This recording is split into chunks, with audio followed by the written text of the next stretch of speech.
ஹல்லேலூயா. ஒரு புதிய மாதத்திலும் நம்மை கர்த்தர் கொண்டு வந்தது மிகப்பெரிய ஒரு அதிசயம். ஹல்லேலூயா. கடந்த 6 மாதங்கள் கண்மணி போல காத்த தேவன் புதிய காரியத்தை உங்க வாழ்க்கையில செய்வேன் என்று வாக்கு பண்ணினவர் நிச்சயமாய் அந்த புதிய காரியத்தை உங்க வாழ்க்கையில ஆரம்பிச்சிட்டாரு. எத்தனை பேர் சந்தோஷமா இருக்கீங்க? நம்பிக்கையோடு கூட இருங்க. திட நம்பிக்கையோடு இருக்கிறது தான் கர்த்தருடைய பிள்ளைகளுக்கு மிகப்பெரிய ஒரு ஆதாயம். ஹல்லேலூயா. இந்த நாளிலும் கூட கர்த்தர் நம்மோடு கூட பேசும்படி நம்ம ஒரு சின்ன ஜெபம் பண்ணி நம்ம ஆரம்பிக்கலாம். நல்ல தகப்பனே, இந்த ஜூலை மாதத்துக்காக நாங்கள் நன்றி செலுத்துகிறோம். இந்த 2025ஆம் ஆண்டு 6 மாதங்கள் நீங்க நடத்தி வந்ததை நாங்கள் திரும்பி பார்க்கிறோம். நீர் செய்த அத்தனை நன்மைகளுக்கும் மனதார நன்றி செலுத்துகிறோம். எல்லா சூழ்நிலைகளிலும் எங்களோடு கூட இருந்தீர். நல்ல சுகத்தை கொடுத்தீர், பலனை கொடுத்தீர். உமக்கு நன்றி. இந்த புதிய மாதத்திலும் கூட கர்த்தர் எங்களோடு கூட தீர்க்கமாய் பேசும்படி பரிசுத்த ஆவியானவரே, உங்களை நாங்க வரவேற்கிறோம். எங்கள் ஒவ்வொருவரோடும் கூட நீர் இடைப்படுவீராக. உங்க வல்ல சப்தம் ஆண்டவரே அப்பா, மலைகளை ஆண்டவரே அப்படியே உருக செய்கிறதான உங்க பிரசனம் எங்க மத்தியில வருவதாக நாங்க சொல்லி இப்பொழுது உம்மை வரவேற்கிறோம். நீர் எங்க மத்தியில இடைப்படுவீராக. இயேசுவின் நாமத்தில் ஜெபிக்கிறேன் நல்ல பிதாவே. ஆமென், ஆமென். ஹல்லேலூயா. மீண்டும் ஒரு புதிய மாதத்தில் உங்களை சந்திப்பது மிகப்பெரிய ஒரு சந்தோஷம். ஆமென். நீங்க சந்தோஷமா இருக்கீங்களா? இல்லையா? கர்த்தர் இந்த நாட்கள்ல உங்களுடைய வாழ்க்கையில ஒரு புதிய ஆரம்பத்தை வச்சுட்டு அவர் சொன்னதுதான். உடனே நீங்க நினைக்கலாம், சொன்னீங்களே 1 மந்த் ஆயிடுச்சு, ஒண்ணுமே புதுசா நடக்கலையே. கர்த்தர் அதை உருவாக்கி கொண்டிருக்கிறார். ஹல்லேலூயா. அந்த நாட்கள்ல என்ன பேசணும்னு சொல்லி உண்மையாவே ரொம்ப ஒரு பாரத்தோடு கூட ஆண்டவர்கிட்ட கேட்ட பொழுது கர்த்தர் சொன்னாங்க, நீங்க காத்திருக்கிற நாட்கள் வீணாகாது. ஹல்லேலூயா. நீங்க சொல்லலாம், பல நாட்கள், பல மாதங்கள், பல வருடங்கள் நான் காத்திருக்கிறேன். கர்த்தர் சொல்ற ஒரே காரியம், நீ காத்திருந்த நாட்கள் அது வீணான நாட்கள் அல்ல. உங்களை பலப்படுத்துகிற நாட்கள், உங்களை உருவாக்குகிற நாட்கள். நீங்க யோசிச்சு பாருங்களேன். நீங்க வந்த பாதைகளை நீங்களே திரும்பி பார்த்தீங்கன்னா எத்தனையோ மனுஷர்கள், எத்தனையோ சூழ்நிலைகள், எத்தனையோ இழப்புகள், தோல்விகள், எத்தனையோ பலவீனங்கள் மத்தியில கடந்து வந்திருக்கலாம். எல்லாவற்றிலும் தேவன் உங்களை ஏதோ ஒரு காரியத்தை உருவாக்கி கொண்டிருக்கிறார். ஹல்லேலூயா. இந்த மாதிரி சூழ்நிலையை நாம் பார்த்ததே இல்லையே, அதன் வழியாய் உங்களை நடத்தி வந்தார். ஹல்லேலூயா. எல்லா சூழ்நிலையும் ஏற்றுக்கொள்ளுகிற ஒரு கிருபை, எல்லா மனுஷர்களையும் அவருடைய சூழ்நிலையிலிருந்து அப்படியே ஏற்றுக்கொள்ளுகிற ஒரு கிருபை. ஹல்லேலூயா. எந்த ஒரு அவமானத்தின் மத்தியிலும் சரி, ஒரு நிராகரிப்பின் மத்தியிலும் சரி, எல்லாவற்றிலும் கர்த்தர் உங்களை உருவாக்கி இருக்கிறார். உங்களை சகிப்பு தன்மையை உங்களுக்கு கொடுத்திருக்கிறார். இதெல்லாம் தாண்டிடலான்னு சொல்லி ஒரு பலத்தினால் அவர் இடை கட்டி இருக்கிறார். ஹல்லேலூயா. வசனம் இப்படியாய் சொல்லப்பட்டிருக்கிறது. நீதிமொழிகள் 23:18 வாசிக்கும் பொழுது, நிச்சயமாகவே முடிவு உண்டு, உன் நம்பிக்கை வீண் போகாது. ஹல்லேலூயா. ஆண்டவர் இன்னைக்கு உங்களை பார்த்து சொல்றாரு, நிச்சயமா மகளே, மகனே, உனக்கு ஒரு முடிவு உண்டு. பிசாசு ஒவ்வொரு நாளும் இதுதான் உன் சூழ்நிலை, உன்னால முடியாதுன்னு சொல்லி என்ன எதெல்லாம் உங்க முன்னாடி காட்டி உங்களை சோர்வுக்குள்ளாக்குறானோ, இன்னைக்கு நீங்க சொல்லுங்க, பிசாசை நீ தோத்து போயிட்ட. நிச்சயமா கர்த்தருடைய வாழ்க்கையில ஒரு புதிய ஆரம்பத்தை கொடுக்கிறார். இந்த பிரச்சனைகளுக்கெல்லாம் ஒரு முற்றுப்புள்ளியை வைக்கிறார். சோர்ந்து போய் படுத்துறாதீங்க. ஹல்லேலூயா. அடுத்த நிமிஷம் எல்லா பிரச்சனைகளும் வருவது இயல்புதான். ஆனாலும் அதை தாண்டி கர்த்தருடைய மகிமை உங்க மேல இருக்குது. ஒருவேளை இயேசு யாருன்னு சொல்லி தெரியாத யாராவது பார்த்து கொண்டிருப்பீங்கன்னா, ஆண்டவர் இன்னைக்கு உங்களோடும் கூட இடைப்பட விரும்புகிறார். ஹல்லேலூயா. ஒன்றும் இல்லைங்க, இயேசப்பா நான் உங்களை ஏற்றுக்கொள்ளுகிறேன், நீங்க அங்க போங்க இங்க போங்க அப்படி இல்லை, உங்க மனசுல ஒரு இடம் கொடுங்க. உங்களுக்காக ஜீவனையை கொடுத்தவர், இந்த உலகத்தில் உள்ள அத்தனை பேருடைய பாவத்தையும் சுமந்து தீர்த்தவர். ஹல்லேலூயா. நமக்கு ஒரு நல் வாழ்க்கையை கொடுத்த தேவன் உங்களுடைய வாழ்க்கையில பெரிய காரியங்களை அவர் செய்ய போகிறார். ஹல்லேலூயா. உங்க பிரச்சனைக்கு முடிவு வந்துருச்சு. அதை தீவிரமா சீக்கிரமா உங்களுக்கு நீதி செய்ய போறார். ஹல்லேலூயா. அந்த நீங்க காத்திருக்கிற நாட்கள் அது வீணான நாட்கள் கிடையவே கிடையாது. ஒவ்வொருத்தருடைய வாழ்க்கையிலும் அநேக ஒரு எக்ஸாம்பிள், நமக்கு ரோல் மாடல் எல்லாம் வேதாகமத்துல பார்க்கிறோம். இத்தனை திரளான சாட்சிகள் நமக்கு முன்னாடி இருக்கிறாங்க. நம்ம ஒவ்வொருத்தருடைய வாழ்க்கையிலும் ஆபிரகாம் எடுத்துக்கோங்க, அவர் பல வருடங்கள் காத்திருக்கிறார் ஒரே ஒரு குழந்தைக்காக. அவர் ஆண்டவர் சொல்றாரு, உனக்கு நான் ஒரு குழந்தையை கொடுப்பேன், உன் சந்ததியை ஆசீர்வதிப்பேன், அவங்க நட்சத்திரங்களை போல மணலை போல பெருகுவாங்க. ஆனா 1 வருஷம் காத்திருந்தார், 2 வருஷம் காத்திருந்தார், 5 வருஷம் ஆகுது, 8 வருஷம் ஆகுது, 10 வருஷம் ஆகுது, 15, 20, ஒண்ணுமே நடக்கல. ஊர்ல உள்ளவங்க எல்லாம் என்ன பேசியிருப்பாங்க, யோசிச்சு பாருங்களேன். நம்ம நினைக்கிறோம், ஐயோ இது ஆண்டவர் சொன்னாரு நாளைக்கே எனக்கு செஞ்சிடணும். அப்படி இல்லைங்க. ஒவ்வொன்றுக்கும் ஒரு காலம் உண்டு. ஹல்லேலூயா. அந்த காலமும் நேரமும் வரும் பொழுது அது ஆட்டோமேட்டிக்கா நீங்க வேணான்னு சொன்னாலும் சரி, அந்த நேரம் வரும் பொழுது ஆண்டவர் அப்படியே உங்க வாழ்க்கையில எல்லாவற்றையும் செஞ்சுட்டு போயிட்டே இருப்பாரு. ஹல்லேலூயா. நீங்க எதிர்பார்த்திருக்க முடிவை கொடுக்கும்படிக்கு கர்த்தர் உங்க பேர்ல நினைவா இருக்கிறார். ஆமேன் சொல்லுங்க என் கூட சேர்ந்து. ஆமேன். ஹல்லேலூயா. கண்டிப்பா அது தீமைக்கல்ல, சமாதானமா இருக்குங்க. ஒருவேளை காத்திருந்து காத்திருந்து இழைச்சி போயிட்டீங்கன்னு சொன்னா அது மிகவும் மகிமையுடையதாய் உங்க கரத்துக்கு வரப்போகுது. உங்க கண்கள் காண கர்த்தர் பெரிய காரியங்களை செய்ய போகிறார். ஹல்லேலூயா. நீங்க காத்திருக்கிற நேரங்கள் எல்லாம் அவருக்குள்ள பலப்படுகிற நேரம். நீங்கள் காத்திருக்கிற நேரம் எல்லாம் கர்த்தருக்குள்ள பலப்படுகிறதான ஒரு நேரம். தாவீது பாருங்களேன், அவருடைய வாழ்க்கையில எல்லாத்தையும் இழந்தார். அவங்களுடைய வைஃப், பிள்ளைங்களை, ஆடு மாடுகளை எல்லாத்தையும் கொள்ளையாடிட்டு போயிட்டாங்க. சரியா? இப்படி ஒரு நெருக்கத்துல சொந்த பந்தங்கள் எல்லாம் ஒன்னாலதான் இது நடந்துச்சுன்னு சொல்லி தாவீது மேல கல்லெறிஞ்சு கொள்ளலாம்னு நினைக்கிறாங்க. தாவீதுடைய இருதயம் எப்படி நொறுக்கப்பட்டிருக்கும், எப்படி நொறுங்கி போயிருக்கும் யோசிச்சு பாருங்க. இவங்களுக்காக தான் எல்லாம் செஞ்சுக்கிட்டு இருந்தாரு தாவீது. ஆனா தன்னுடைய சொந்தங்கள், தன்னுடைய நண்பர்கள், அந்த ஊரார் எல்லாம் சேர்ந்து இவருக்கு விரோதமா எழும்பினார்கள். தாவீது அப்படியே பொறுமையோடு கூட அப்படியே எல்லாவற்றையும் சகித்து கொண்டு தாங்கி கொண்டு, ஆண்டவரே நான் என்ன பண்ணணும்னு தெரியல, உடனே டென்ஷன் ஆகலைங்க, உடனே பரபரப்பா அடுத்த ஒரு வேலைக்கு போகலைங்க. அவர் செஞ்ச ஒரு நல்ல ஒரு காரியம், கர்த்தருடைய சமூகத்துக்கு போனார். ஹல்லேலூயா. இன்னைக்கு உங்களுக்கு ரொம்ப கன்ஃபியூஷனா இருக்குதா, என்ன பண்ணணும்னு தெரியலையா? ஒண்ணுமே பண்ணாதீங்க. கர்த்தருடைய சமூகத்துல போய் அமைதலா காத்துருங்க. கர்த்தர் உங்களோடு பேசுகிற சத்தத்தை கேட்பீங்க. ஹல்லேலூயா. கேளுங்க, அவர் பேசுவார். நம்ம ஆராதிக்கிற தேவன் ஒரு கல்லோ மண்ணோ கிடையாதுங்க. அவர் ஜீவனுள்ள தேவன். அவர் உங்களுக்குள்ள இருக்கிறார். பரிசுத்த ஆவியானவர் உங்களுக்குள்ள இருக்கிறார். ஹல்லேலூயா. அவர் உங்களுக்கு உணர்த்துவார், என்ன செய்யணும்ன்றதை உங்களுடைய காதுகள் கேட்க பேசுவார், வார்த்தைகளை வெளிப்படுத்துவார். ஹல்லேலூயா. தாவீது அதை தாங்க பண்ணாரு. கர்த்தருடைய சமூகத்துல போய் அழுதாரு. ஹல்லேலூயா.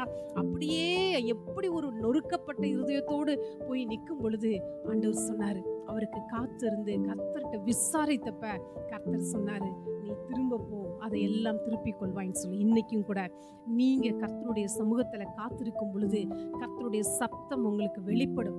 அவரே உங்களை விசாரிக்கிறவர், அவரே உங்களுக்கு பதில் செய்கிறவர், அவரே உங்களுக்கு நீதி செய்கிறவர், வழக்காடுகிறவர், யுத்தம் பண்ணுகிறவர் என்று வேதம் நமக்கு சொல்லுது. அவர் அதை தாங்க செஞ்சார். போய் காத்திருந்து தன்னை பலப்படுத்தி கொண்டார். நம்ம ஏசாயால வாசிக்கிறோம். ஏசாயா 40ஆம் அதிகாரம் 31 வாசிக்கிறோம். கர்த்தருக்கு காத்திருக்கிற பிள்ளைகளும் புது பலன் அடைந்து, ஹல்லேலூயா, கழுகுல போல பலனா, ஹல்லேலூயா, உயர எழும்புவார்கள், சட்டை அடித்து உயர பறக்கிற நாட்கள் இவைகள். ஒருவேளை அந்த எல்லா சட்டையும் உதிரப்பட்டு எல்லா நகத்தையும் உடைச்சிட்டு நான் கூனி குறுகி போய் உட்கார்ந்துருக்கேன்னா, மீண்டுமாய் ஒரு புதிய சிறகை உங்களுக்கு கர்த்தர் முளைக்க செய்கிறார். ஹல்லேலூயா.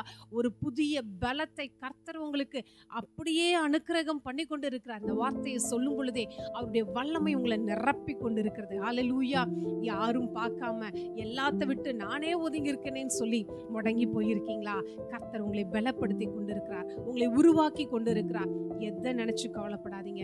இவ்வளோ நாள் என்னுடைய பிள்ளையுடைய வேலைக்காக, திருமணத்துக்காக, ஒரு குழந்தைக்காக காத்திருக்கிறேன்னு சொல்லியிருப்பீங்கன்னா, கர்த்தர் ஏற்ற நேரத்துல அதை செய்து தீருவார். நல்ல ஒரு வாழ்க்கை துணைய கர்த்தர் கொடுப்பார். ஹல்லேலூயா. ஈசாக்குக்கு கரெக்டான ஒரு மேட்சா ரெபேக்காளை கொடுத்தது போல ஆண்டவருடைய சப்தத்தை கேட்டு அப்படியே செஞ்சாங்க. அப்படியே நடந்தது. இன்னைக்கு கூட பொறுமையா காத்துருங்க. ஏற்ற இடத்துல கர்த்தர் உங்களை நிலைநிறுத்த செய்வார். ஏற்ற இடத்துல உங்களுக்கு ஒரு ஜாபை கொடுப்பார். ஹல்லேலூயா. ஏற்ற நேரத்துல உங்களுக்கு ஒரு உயர்வு தேடி வரும். ஹல்லேலூயா. எதுலயும் வெட்கப்பட்டு போறதே கிடையாது. அவருக்காக காத்திருக்க பிள்ளைங்க எங்கேயுமே வெட்கப்பட்டு போவதில்லை. சொல்லுங்க, நான் ஒரு நாள் வெட்கப்பட்டு போவதில்லை. அவரை நோக்கி பார்த்த பிள்ளைகளுடைய முகம் பிரகாசித்தது, அது வெட்கப்படவே இல்லை. ஹல்லேலூயா. ஒருவேளை தோல்வி போல தோன்றலாங்க, ஆனா தோத்துற மாட்டோம். ஹல்லேலூயா.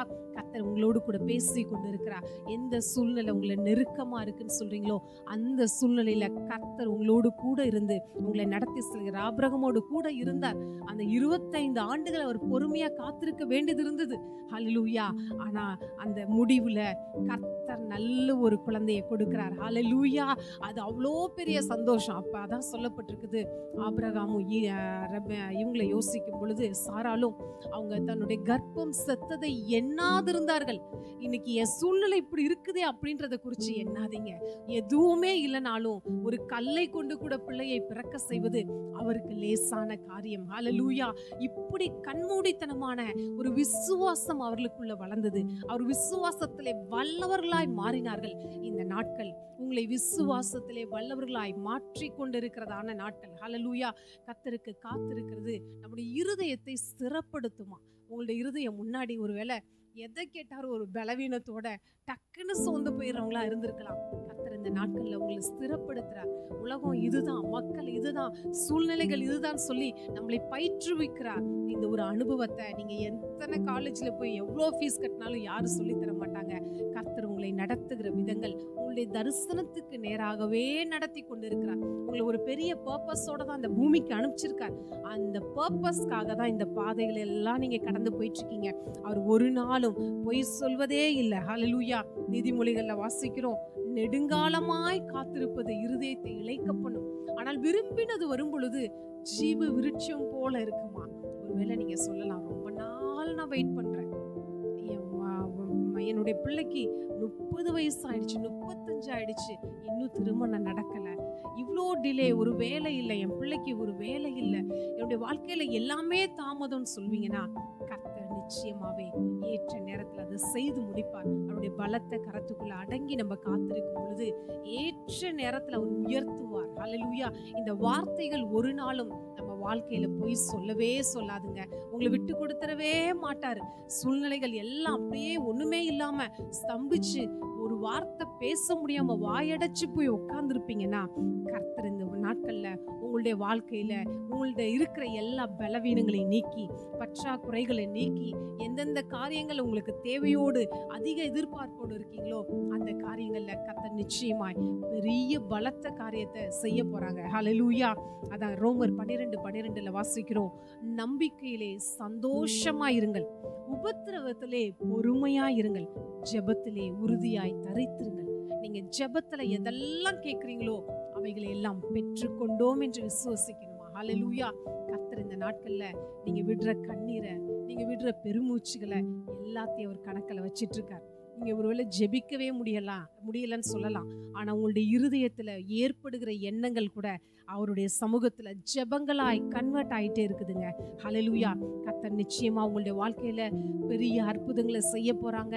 ஆபிரகாமுடைய வாழ்க்கையில, தாவீதுடைய வாழ்க்கையில, யோசேப்பினுடைய வாழ்க்கையில அற்புதங்களை செய்தவர். யோசேப்பு யோசிச்சு பாருங்க, எத்தனை ஆண்டுகள் ஜெயில்ல, எத்தனை பிரச்சனைகளை தாண்டி போனாரு. ஆனா இதற்கு பின்பாக ஒரு மேன்மை காத்திருந்தது. ஹல்லேலூயா. நம்ம காணாத ஒரு காரியத்துக்காக காத்திருப்போம்னு சொன்னா நிச்சயமா அது மேலான ஒரு மகிமையுடையதா நம்முடைய வாழ்க்கையில பார்க்கப்படும். ரோமர் 8:25 வாசிக்கிறோம், நாம் காணாததை நம்பினோம் ஆகில் அது வருகிறதற்கு பொறுமையாய் காத்திருக்கணும். இல்லாத ஒண்ணு வரும்னு சொல்லி நான் நம்பிட்டு இருக்கேன்னா நிச்சயமா அது உங்களுடைய விசுவாசத்தின் படி வரும். ஹல்லேலூயா. அதுக்காக கொஞ்சம் பொறுமையோடு கூட காத்திருக்கணும். பெஸ்ட் ஒரு விஷன் பார்ட்னர் உங்களுக்கு தருவார். பெஸ்ட் பிளேஸ்ல உங்களுக்கு நல்ல ஒரு ஜாப் ஆண்டவர் கொடுப்பார். இதெல்லாம் ஒரு லேசான ஒரு காரியம். உங்களுடைய ஊழியத்தின் பாதையில இருக்க தடைகளை எல்லாம் மாற்றுவார். உங்க குடும்பத்துல இருக்க அத்தனை பிரச்சனைகள், தேவைகள் எல்லாவற்றையும் சந்திப்பார். நம்ம செய்ய வேண்டியது, ஆண்டவரே இந்த நாட்கள்ல என்ன செய்யணும்னு தெரியல, ரொம்ப பாரமா இருக்குன்னு சொல்வீங்கன்னா அப்பாவுடைய கைக்குள்ள போய் அடங்கிருங்க. வேற எங்கேயும் அலைஞ்சு தெரியாதீங்க. வீணா பிரயாசப்பட்டு ஒன்னும் வராது, அது வேஸ்ட் ஆயிடும். எல்லாம் பிரயாசப்படுறேன், முழுதும் பிரயாசப்பட்டேன், ஒரு மீன் அகப்படல. இன்னைக்கு உங்களுடைய வாழ்க்கையிலும் கூட அப்படிதான் நடந்துட்டு இருக்குது. ஆனா செய்ய வேண்டியது, கர்த்தருடைய சமூகத்துல நீங்க அமரணும். உங்களை லூயா இந்த நேரத்துல நீங்க செய்ய வேண்டியது எல்லாம் தாவீது பண்ணினது போலவே அவருடைய சமூகத்துக்கு ஓடிடுங்க.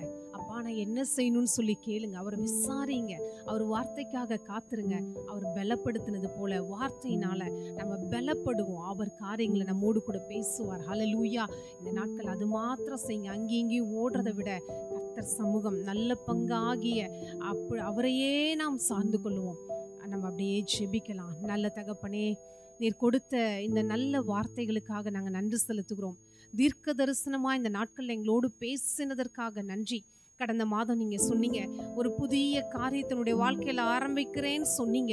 இந்த நாட்கள்ல அப்பா இன்னும் ஆரம்பிக்கலையேன்னு சொல்லி வேதனையோடு குழப்பத்தோடு பல சூழ்நிலை மத்தியில இருக்கிற உங்களுடைய பிள்ளைகளுக்கு நீர் ஏற்ற வார்த்தையை கொடுத்திருக்கிறேன். உங்க சமூகத்துல அமரும்படியாய், உங்க சமூகத்துல வந்து காத்திருக்கும்படியாய், பலப்படுத்திக் கொள்ளும்படியாக, விசாரிக்கும்படியாக உங்க சப்தத்துல உங்க பிரசன்னத்துல அமர்ற கிருபையை நாங்க பேசுகிறோம். ஆண்டவரே, நிச்சயமாகவே முடிவு உண்டு. உன் நம்பிக்கை வீண் போகாது என்ற வார்த்தையின்படி இவர்கள் நம்பிக்கை வீண் போகாத படிக்கு விரைவில் ஒரு அற்புதத்தை நீங்க செய்ய போகிறீர். அதற்காக நாங்க நன்றி செலுத்துகிறோம். காத்திருக்கிற நேரங்கள் பலப்படட்டும். கழுகு கொத்த பலன், காண்டாமிருகத்துக்கு ஒத்த பலன் உண்டாவதாக. ஆண்டவரே, அவங்க எதிர்பார்த்திருக்க அத்தனை காரியங்களிலும் நன்மை உண்டாகட்டும். வேலைக்கான வாசல்கள் திறக்கட்டும். ஏற்ற துணை உண்டாகட்டும். குழந்தைக்கான அந்த தடைகள் விலகி நல்ல ஒரு பிள்ளையை பெற்றெடுக்கக்கூடிய கிருபை உண்டாவதாக. தேசத்துல மலடு காணப்படாதுன்னு சொன்னீங்க. அந்த வார்த்தையை சொல்லி நாங்க ஆசீர்வதிக்கிறோம். ஆண்டவரே, ஊழியத்தின் பாதையை நீங்க ஆசீர்வதிங்க. குடும்ப வாழ்க்கையில சந்தோஷம், சமாதானம் உண்டாகட்டும். உங்க சப்தத்தை கேட்டு எல்லாவற்றையும் நடத்துகிற கிருபை உண்டாவதாக.